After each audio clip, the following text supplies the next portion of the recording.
Alright, good afternoon. Welcome back to JYR Trades. It is Friday, March 13th right now, and so it is already 6 p.m. Market has closed, and I just want to recap what happened today with the market. I do apologize if you hear a lot of background noise here, but I am at home with all the craziness on a Friday night. Okay, with that said, let's go ahead and talk about the market today and see what happened. Okay, first of all, how did market open? So I'm gonna go ahead and slide it right before market open. All right, so let's talk about our levels here. All right, now price is right here. Now the two white lines that you see here and here, they represent New York value. So that's the first clue of the day. Market open inside New York value. So that means that by definition, we should expect a rotation, at least in the beginning part of the session. Okay.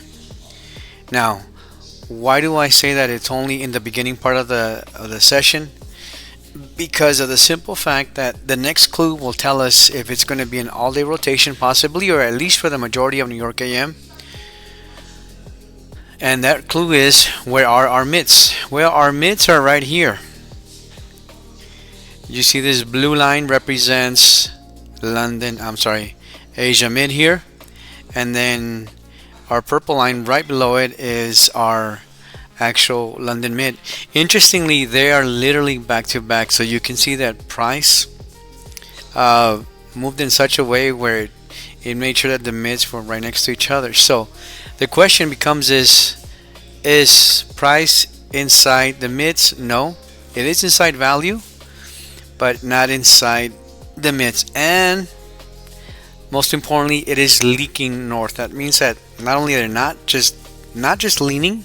Leaning means that we probably have one or two that are, leaning to the downside of the New York value, but they're actually outside down below, so they're leaking.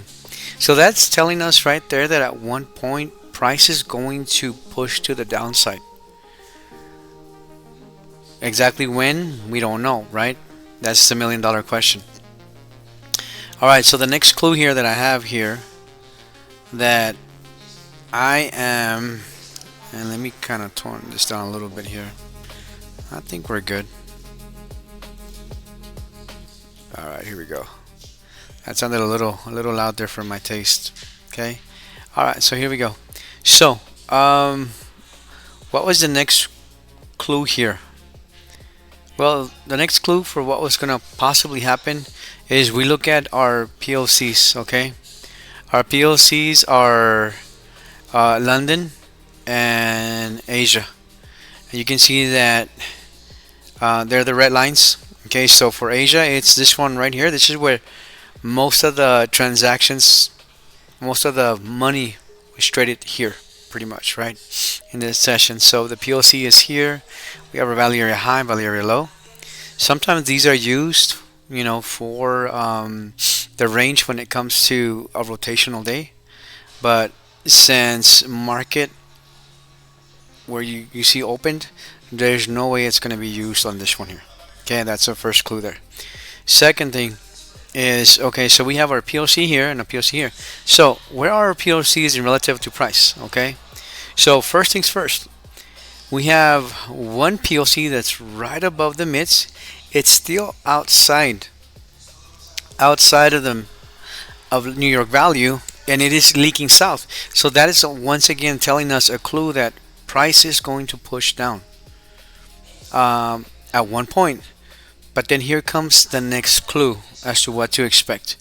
When we have another specific POC, and this one is London's, okay, what this is telling us is that more than likely is that we're going to have some kind of a launch pad. Okay, that's the simplest way for me to put it here. That at some point price is going to either be a launch pad or perhaps a resistance. Okay, Now this pink line right here, guys, by the way, it is New York's POC. Okay, New York Value POC. Um, and the reason why I'm bringing it up is because you're actually going to see what's going to transpire. Okay. All right. So again, price is going to open inside New York Value. So by definition, guys, we're looking at a rotation, some type of balance. Okay. Now the mids are opening uh, outside. They're leaking. So that means that more than likely price is not going to rotate all day, not going to balance all day, but it will rotate. Okay. Now, how do we know when it's going to rotate? Like say quite a bit. It's going to be a neutral rotation. It's not going to be a rotation where it's going to be drifting, right? When you see rotations, you see it. You know, I'm using my finger here on me, but it sounded weird. All right, so right here. So how do we know that price is not going to, let's use this example here. How do we know that price is not going to do this? A true rotation is going to look like this. So from white to white, where's the white line here? Right here. So from white to white, it's going to do this. Okay. When it's a bias rotation, it may do this, right? When it goes down, then it kind of goes up, then it starts going down, goes up a little bit more, and it starts doing that. And at one point, it's going to make its move. All right. So when our mids are not centered in the middle or equally spaced centered wise, that's telling you right there that we're not in a true neutral rotation. Okay. But the fact that we're starting inside New York Value, it's telling you price is going to explore somewhere in here. Okay. At one point, and at one point it's going to discover the new value, and then it's going to make its move. Okay. All right. So let's take a look at what happened here. All right. So let me break it down here for you. All right. I did take 3 trades here. Okay. Now the one thing I've discovered about rotational days, one, you cannot treat them like a regular trend, repair, or initiative or expansion day. You can't force it. If you're gonna go in for a trade, it's gotta be a quick scalp.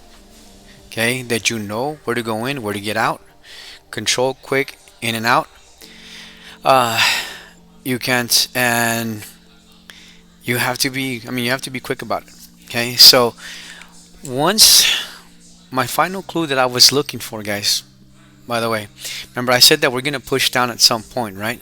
So the final clue that I have here is on this program that I wrote, coded myself, called Remitar. Okay, this is New York's previous, zero auction value.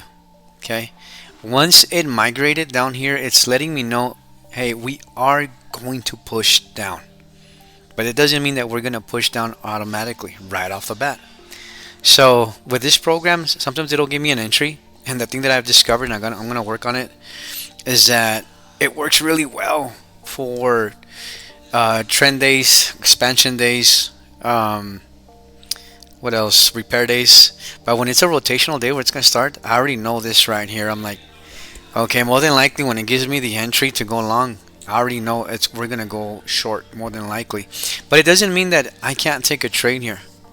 So once I saw that it migrated and it gave me a long, I went ahead, and once I saw that we went above value here, okay, I decided to take a trade here, or short here. I'm sorry, a long. All right, now, what did I target, by the way? Well, honestly, I went short and simple.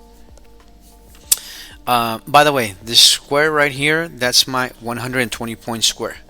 Once I have, and I'm gonna go ahead and move it just a little bit right here. Once I have my zero that has migrated post migration, I put my 120 point measurement square here, my box. And the reason why that I do that is because Nasdaq NQs has a way to where it's gonna range. When it ranges in the beginning of the market, it's gonna range about 120 points. Now, is it going to be dead on? No. Some days like today, you're going to see that it went further up. Now, with that said, let's talk about what happened here. Okay. Now, remember that I said that we had one of the clues that we had excuse me here. we had a POC here, a point of control. All right, and we had another one here. Right, this one, there's always going to be one inside New York Valley. We know that already. Okay, but what this is telling me right here, once we have one in here, okay, is that more than likely it's going to be used almost like a launch pad. Okay, and you see that this one was here, the one with the New York Valley was down below. Once it touched here and went through here, it took off. Okay, so I took a trade and I targeted, honestly, even before this. Today something kind of funny happened. I've been trying to trade just micros, trying to be disciplined, just one micro at a time. And I said to myself, you know what, I'm going to try two. Long and behold, I go in there and right off the bat I see a $300 plus movement. I was like, whoa, man, one micro to two micros, that's a big jump. So I take a look at the asset and I'm like, oh, I'm on minis. I don't know how it happened. Well, I'll tell you how it happened. I usually use my computer to trade. This morning I was a little bit lazy. I've been a little tired. Okay, and I decided to use my phone. Well, on my phone I've been looking at minis, not micros. I didn't realize it. So when I went there, and I saw 300. I was like, oh yeah. I was like, great. I'm like, what's going on? And then I had a little bit of a pullback, and I saw some negatives that I'm not used to seeing, like, negatives, 40, $50 with maybe $80, maybe close to $100. But here with the mini, it's like it's a big difference, right? But I didn't panic because I knew right off the bat. I'm like, okay, we're on rotational mode. We just we have the POC here, POC here. It's just letting us know, hey, this is going to be used as a temporary launch pad. It took off, and sure enough, right away it got here. Bas. So I was content for that in that moment. I mean, with that one little move, I the two minis I made more than I made with one micro. With much larger moves throughout the week, right? And so anyway, so I was happy about that. So I'm like, okay, let's let it go. Let's let it do its thing. Let's see what happens. I knew again our mints are over here. They're leaking, so at one point price is going to come back down. So it starts coming back down. I'm debating still. No, I'm like, no, let it. What I'm thinking here, it's gonna have to bounce at one point possibly. I see it coming back over here. Once it's coming down into the box here, I was tempted to take a trade. I ended up taking a trade, if I recall. Once I started seeing the body breakdown here, somewhere in here, I took the trade and I targeted just right below, right above the zero. Boom, made another trade there, and I was okay with it. I was like, okay. And I keep in mind this. In the past, I have been shredded before when it comes to rotational days. But the more you get exposed to it, the more you start to time it, the better you're gonna get at it. But the reality is that my heart rate was still a little bit like racing a little bit. Because again, micros to minis is a big difference, and I'll tell you guys, micros do allow you to sit through the trade and not be hit psychologically as hard as a mini. So, and I know that a minis we can think like, oh my gosh, I can, if I make a 50, 100 point move, man, I can make $1,000 or, make it quick for the day and be done. And that's great. But that's great when you already understand the psychology behind it. You sit through the auction process, and that you understand that you've been through it 50, 100 times, and you're like, okay, I'm ready for it. It's not going to scare you. You put your stop loss. That's the other thing. A stop loss is going to look a lot bigger on a mini versus a micro. Okay. And so I put this here, and this is the thing that I've been waiting. And I learned this here these last couple of weeks. Okay. I learned this, that the auction zero is going to be the main launch pad for the main move. Once price is done rotating, okay, it's going to make the move. And here, when it got here, I was debating. I'm like, okay, it's got to reject.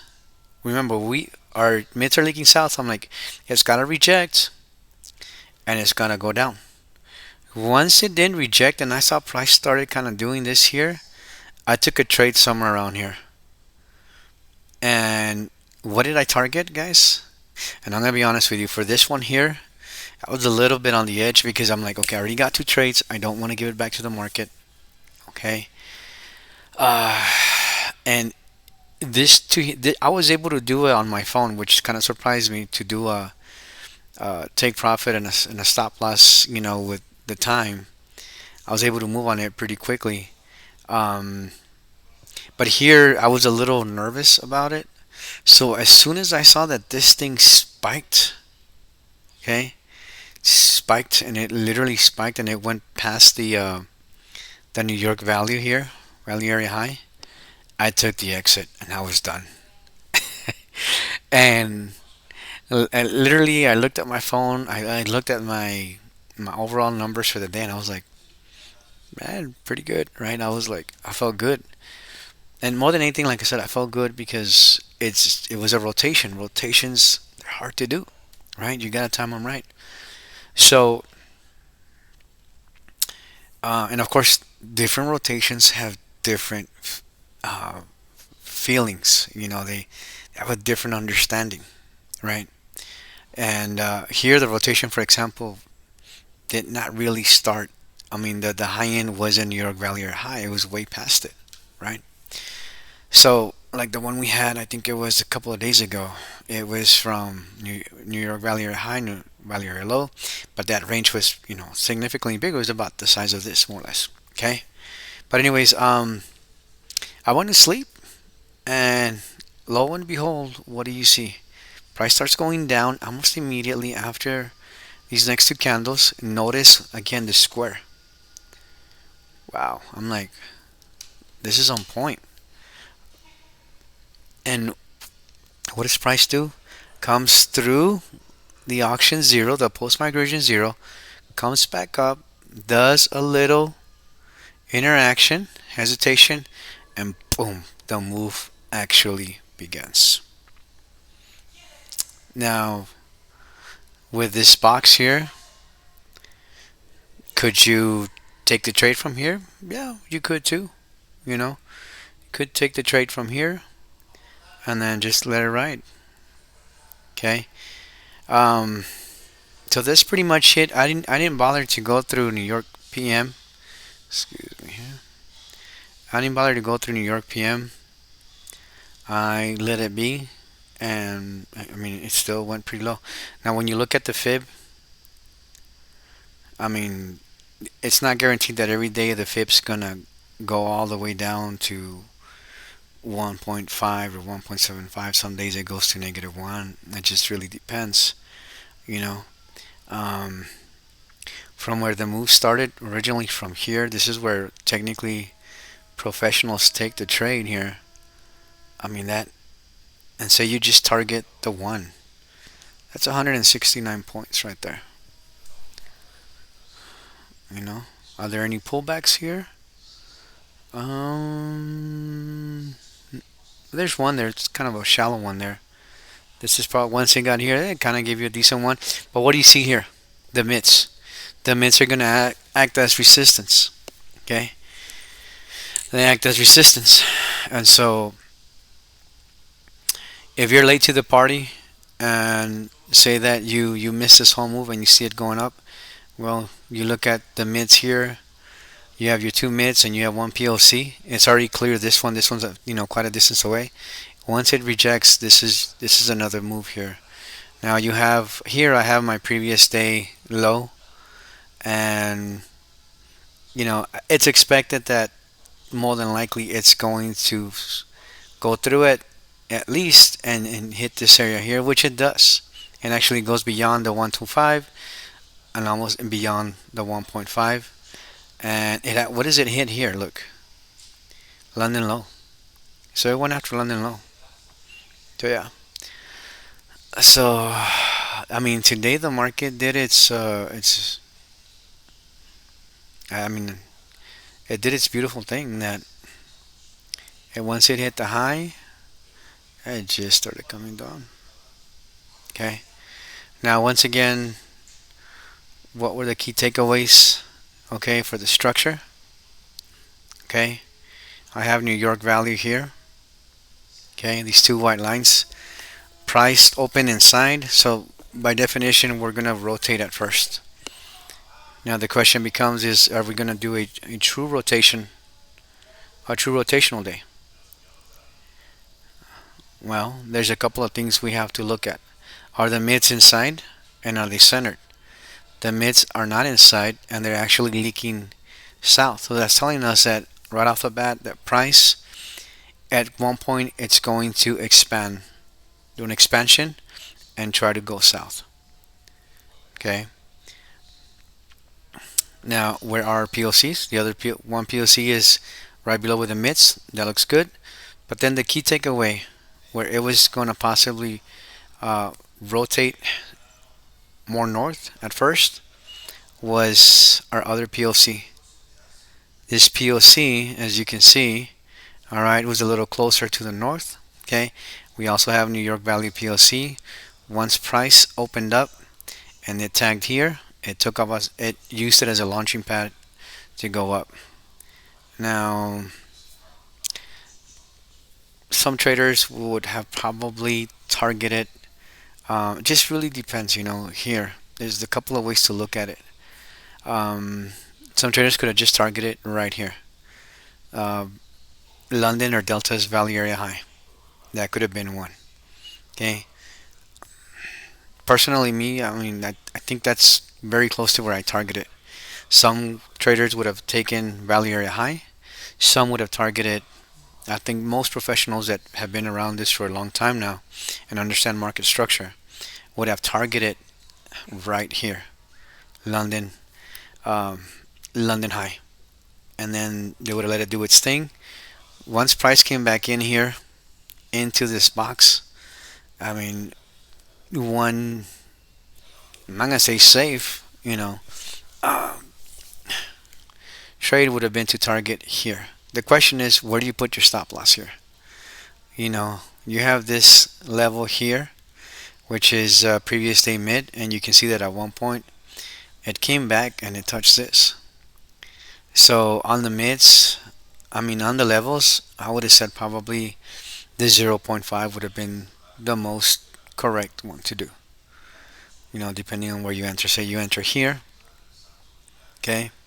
Once it pierces, I would have entered here, say, probably right here. You target here. Like I said, when it came down here, I was waiting to see what it was going to do. I thought if it rejects here, if it rejects and starts going down, and once it passes a POC, I said, I'm in. And it did not do that. It kept doing this. And at one point, I'm like, oh, it's telling me it wants to come back over here. And I was, as soon as it went in and it did this move, I got out. Why? Because of the box here, right? And then price came back down, did a little bit of hesitation, and then the move started.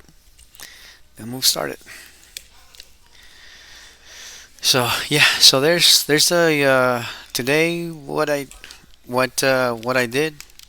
Hopefully you guys found some educational value with this. Remember, all this content I post is for educational purposes. It's not financial advice in any way, shape, or form.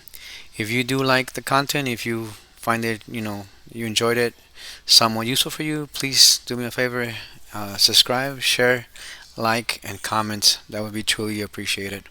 Well, hopefully y'all have a wonderful weekend, and we'll see you on Monday.